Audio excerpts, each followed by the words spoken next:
Yəni mümkün deyil. Biz bu maşınları da demək lazımdır. Bunlar da hamısı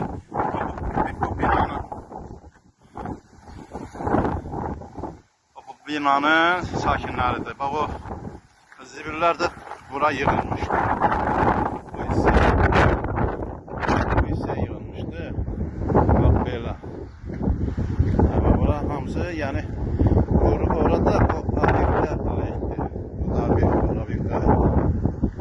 Yəni burada fikir verin. Bax yolun gör nətər bağlayıblar. Yəni sabah bu qəbristanlıqda Allah göstərmir. Bir dənə pajar oldusa, bir dənə pajarını girə bilməyəcək bura.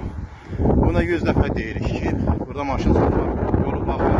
Neyse satayım da hiç olmazsa şu yolu şeydir. Bunlar hamısı gözü küləklə tərəsi.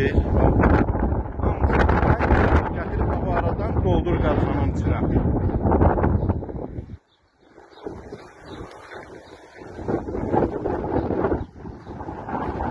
Zibillərdə oradır.